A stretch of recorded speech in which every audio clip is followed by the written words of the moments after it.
আসসালামু আলাইকুম। দুপুরের শীর্ষ সংবাদে স্বাগত জানাচ্ছি আমি সুমনা সুমা। দেশে ফিরেছেন স্পিকার। নির্বাচনী প্রতিশ্রুতি বাস্তবায়নে সরকার প্রতিশ্রুতিবদ্ধ, মির্জা ফখরুল। সেঞ্চুরি হাঁকিয়েছে বেশিরভাগ সবজি, কাঁচামরিচের কেজি 280। গ্যাস সংকটে সিএনজি ফিলিং স্টেশনে দীর্ঘ লাইন, বিপাকে চালকরা। বাংলাদেশ সহ 60 দেশের পণ্য নতুন শুল্ক আরোপ যুক্তরাষ্ট্রের। দেশের বাজারে কমল সোনার দাম, ভরিতে ৩,৩24 টাকা। নড়াইলে ইউপি সদস্যকে কুপিয়ে হত্যা। বাংলাদেশ সীমান্তে নিজেদের মধ্যে গোলাগুলি করে 2 বিএসএফ সদস্য নিহত। সন্ধ্যার মধ্যে 13 অঞ্চলে 60 কিলোমিটার বেগে ঝড়ের পূর্বাভাস। সরকারের 11টি প্রতিষ্ঠান ও সংস্থার প্রধান পদে চুক্তিভিত্তিক নিয়োগ। মক্কায় সড়ক দুর্ঘটনায় 2 সন্তানসহ মা নিহত, সবাই বাংলাদেশি। শিক্ষার্থীদের দেশের শত্রু ভাবছে মোদি সরকার, সোনিয়া। যুক্তরাষ্ট্রের যুদ্ধবিরতির প্রস্তাব ফিরিয়ে দিল ইরান। শুনছিলেন শিরোনাম, এবার বিস্তারিত। জাতীয় সংসদের স্পিকার হাফিজউদ্দিন আহমেদ থাইল্যান্ড থেকে দেশে ফিরেছেন। শুক্রবার দুপুর 12:15টায় তিনি হজরত শাহজালাল আন্তর্জাতিক বিমানবন্দরে পৌঁছান। এর আগে গত 19 জুলাই স্পিকার এক সংক্ষিপ্ত সফরে ঢাকা থেকে ব্যাংককে যান। প্রসঙ্গত, রাষ্ট্রপতি মোহাম্মদ শাহাবুদ্দিন পদত্যাগ করতে যাচ্ছেন এমন খবর প্রকাশের পর বিদেশ থেকে স্পিকারের দেশে ফেরার সময় এগিয়ে আনায় সেই আলোচনা আরও জোরদার হয়েছে। নির্বাচনের আগে জনগণের কাছে দেওয়া প্রতিটি প্রতিশ্রুতি বাস্তবায়নে বর্তমান সরকার অঙ্গীকারবদ্ধ বলে জানিয়েছেন বিএনপি মহাসচিব ও স্থানীয় সরকার, পল্লী উন্নয়ন এবং সমবায় মন্ত্রী মির্জা ফখরুল ইসলাম আলমগীর। শুক্রবার রাজধানীর হোটেল ইন্টারকন্টিনেন্টালে আয়োজিত এক সেমিনারে প্রধান অতিথির বক্তব্যে তিনি কথা বলেন।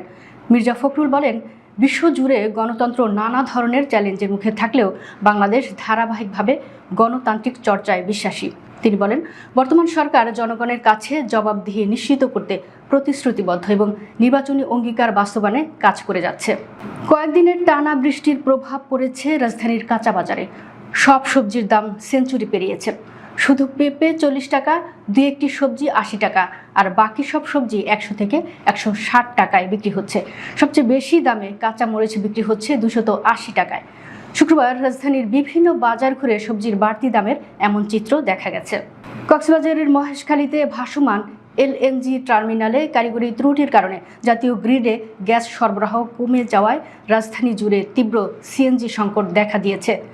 জ্বালানি ও খনিজ সম্পদ বিভাগের তথ্যমতে এই ত্রুটির ফলে দৈনিক প্রায় 450 মিলিয়ন ঘনফুট গ্যাস সরবরাহ হ্রাস পেয়েছে। ফলে ঢাকার সিএনজি ফিলিং স্টেশনগুলোতে ভয়াবহ পরিস্থিতি সৃষ্টি হয়েছে। ফিলিং স্টেশনগুলোতে ঘন্টার পর ঘন্টা অপেক্ষা করেও গ্যাস মিলছে না।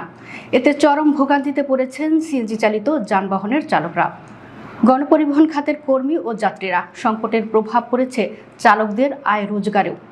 রাজধানীর বিভিন্ন সিএনজি ফিলিং স্টেশনে গিয়ে দেখা গেছে গ্যাস সংগ্রহের জন্য দিনরাত দীর্ঘ সারিতে অপেক্ষা করছেন চালকরা। অনেক পাম্পে রাত থেকেই গাড়ির লাইন শুরু হচ্ছে।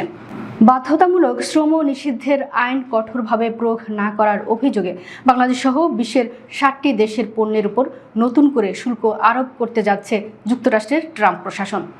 শুক্রবার থেকে কার্যকর হতে যাওয়া এই সিদ্ধান্তে দেশভেদে 10 থেকে 12.5% পর্যন্ত শুল্ক বসানো হচ্ছে। মূলত একটি অস্থায়ী বৈশ্বিক শুল্কের মেয়াদ শেষ হওয়ার ঠিক পরপরই হোয়াইট হাউস এই পদক্ষেপ নিল।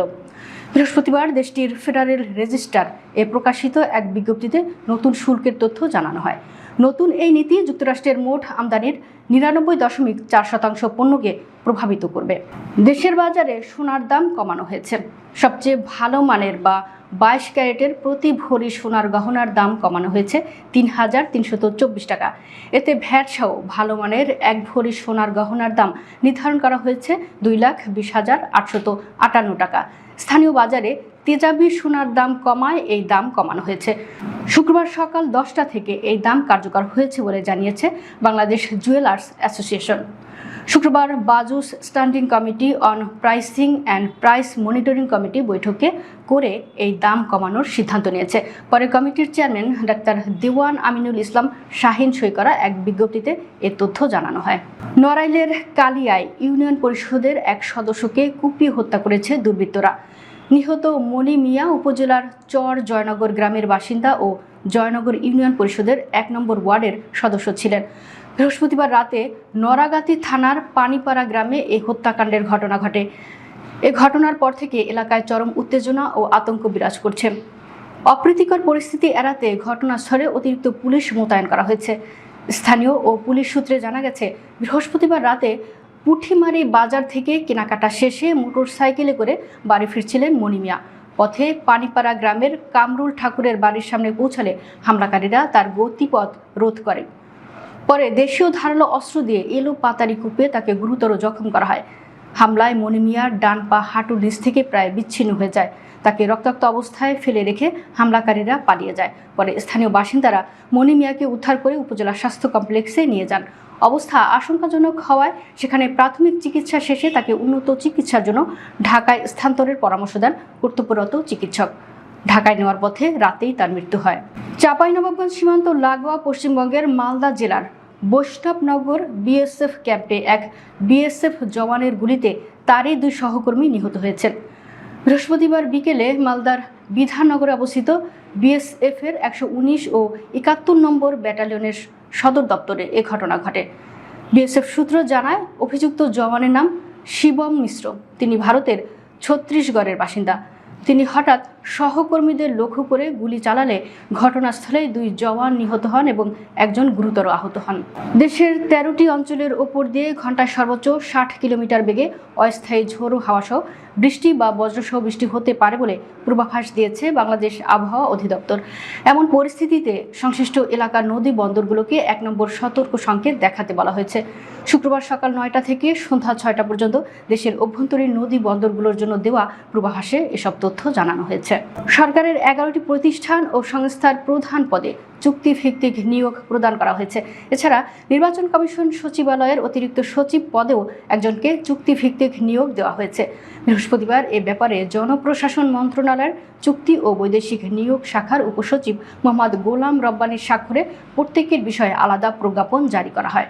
সৌদি আরবে উমরা পালনের উদ্দেশ্যে রিয়াদ থেকে মক্কায় যাওয়ার পথে সড়ক দুর্ঘটনায় একই পরিবারের 3 বাংলাদেশি নিহত হয়েছেন। এ ঘটনায় বাবা ও আরেক ছেলে আহত হয়েছেন। বৃহস্পতিবার বাংলাদেশ সময় দুপুর 3টার দিকে সৌদি আরবের রিয়াদ মক্কা মহাসড়কে এ দুর্ঘটনা ঘটে। নিহতরা হলেন ফরিদপুরের সালথা উপজেলার আটঘর ইউনিয়নের সাবেক চেয়ারম্যান মরহুম নাজিমউদ্দিন মোল্লার মেয়ে তানিয়া তাহমিনা রিনা, তার ছেলে তাসবিক ও মেয়ে যারা। আহত হয়েছেন রিনার স্বামী শফিকুল ইসলাম খোকন এবং বড় ছেলে নাবিল। শফিকুল ইসলামের বাড়ি কিশোরগঞ্জের ভৈরব এলাকায়। ভারতের চলমান শিক্ষার্থী আন্দোলন দমনে নরেন্দ্র মোদী সরকারের কঠোর অবস্থানের সমালোচনা করে কংগ্রেস নেত্রী সোনিয়া গান্ধী বলেছেন, জবাবদিহি দাবি করা শিক্ষার্থীদের সরকার দেশের শত্রু হিসেবে বিবেচনা করছে। তিনি অভিযোগ করেন, দেশের শিক্ষা ব্যবস্থার সংকট ও সরবরাহের জবাবদিহি এড়িয়ে যাওয়ার প্রবণতাই বর্তমান আন্দোলনের মূল কারণ। সোনিয়া গান্ধী বলেন, সরকার আলোচনার পরিবর্তে বারবার বল প্রয়োগের পথ বেছে নিচ্ছে। কৃষক আন্দোলন সহ বিভিন্ন ইস্যুতে একই ধরনের আচরণ দেখা গেছে।